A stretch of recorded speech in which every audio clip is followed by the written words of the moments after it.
Olá, graça e paz. Como que está o estudo sobre a Igreja Presbiteriana? Cada vez mais eu fico esperançoso por conhecer mais ainda a palavra, as escrituras e a igreja, porque a igreja tem uma história.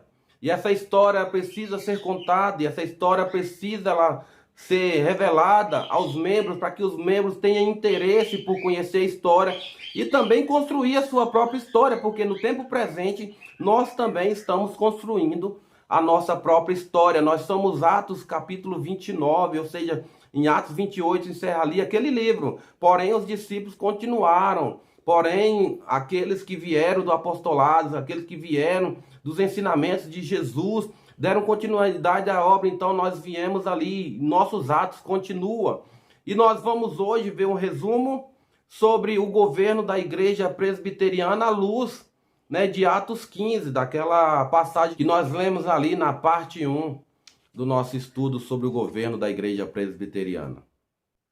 Primeiro, os oficiais da igreja eram escolhidos pelo povo, o povo quem escolhe os seus representantes. Segundo, o ofício de bispo, presbítero e pastor é a mesma coisa, conforme Atos capítulo 20. Então, junto esses três, vai dar o mesmo. Os três significam a mesma coisa, aquele que governa a igreja, aquele que está à frente da igreja.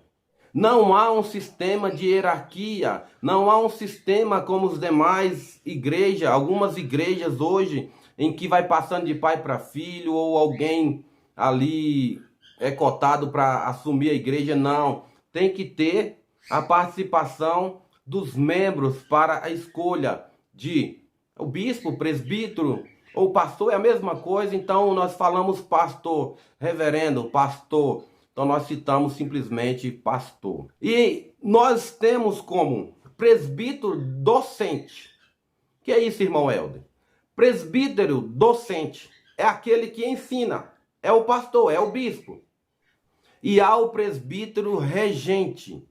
Presbítero regente é aquele que auxilia, é aquele que rege a igreja, aquele que está ali observando o que está acontecendo na igreja para nas reuniões tomar decisões ali acerca da igreja, prestar um culto agradável a Deus e também arcar com suas responsabilidades de visitações, auxílio, ensino também. Então, na nossa igreja, o presbítero docente, o pastor, aquele que foi chamado para pastorear a igreja, para tomar de conta, para dar os ensinos, e ao presbítero regente, que é aqueles que vão auxiliar o pastor, que vão auxiliar a obra e o governo da igreja. Havia uma pluralidade de presbíteros em cada igreja. Havia uma pluralidade, havia muitos presbíteros em cada igreja. E a ordenação para o pastorado era feita por essa pluralidade de presbítero. Ou seja, tem o presbitério. Nós vamos estudar um pouco para frente sobre essa questão do presbitério. Algumas questões da igreja presbiteriana. Vamos chegar lá. Mas aqui é só uma palhinha, um resumo do que nós estamos estudando sobre o governo da igreja presbiteriana. Então há uma pluralidade, há um grupo de presbíteros no qual formam um presbitério e ali ordena pastores para tomar de conta de uma igreja local, para tomar de conta ali de uma igreja e dos seus membros e serem auxiliados também pelos presbíteros regentes que já estão na igreja, que foram escolhidos pelo povo, pelos membros daquela igreja. Havia o privilégio de apelar para o presbitério, para os presbíteros, para uma assembleia. Algumas questões, como nós vimos em Atos 15, não só aquela pluralidade de presbíteros, apóstolos, pessoas ali para julgar uma causa, mas também há essa oportunidade de algumas pessoas levar essas queixas para que sejam ali debatidas, para que essas questões sejam ali apuradas segundo as escrituras e uma decisão seja tomada a favor da obra do reino de Deus. Existem pessoas falhas, existem pessoas que tomam decisões erradas, existe, com certeza nós somos humanos, nós somos falhos, às vezes nós vemos a liderança falhar, às vezes nós como membros nós falhamos. Então o que acontece? Nós temos que levar todos à luz da escritura, a voltarmos para cada vez mais perto do governo em que Deus ele estabeleceu sobre a sua igreja. E Atos 15 nós vemos aí essa questão. Então eu trouxe aqui um resumo sobre Atos 15, sobre o governo da igreja daquela época e o que nós adotamos na Igreja Presbiteriana do Brasil.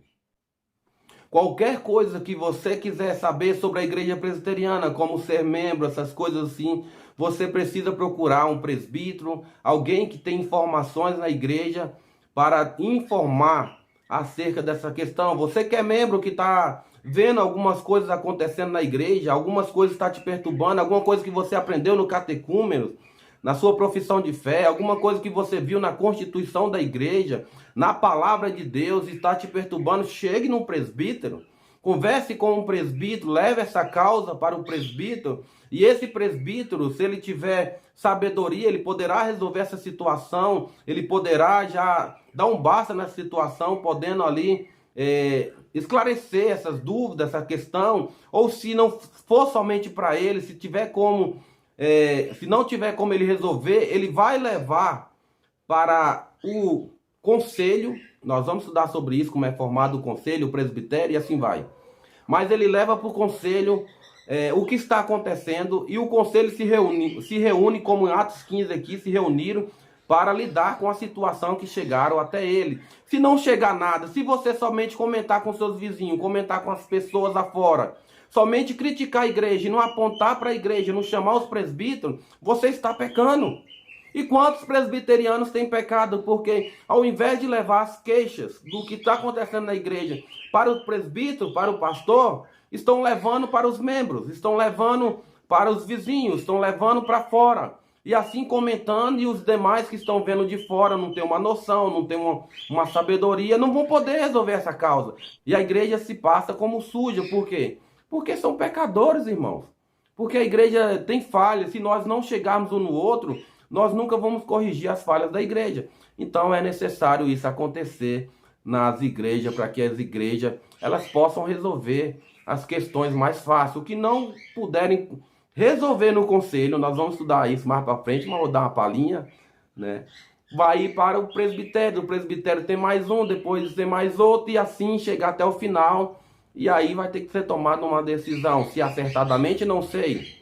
Mas eu sei que são pessoas instruídas, escolhidas e capacitadas pela própria igreja, pelos membros da igreja, para estar representando a igreja neste governo chamado representativo. Até o próximo estudo, se assim Deus permitir, graça e paz.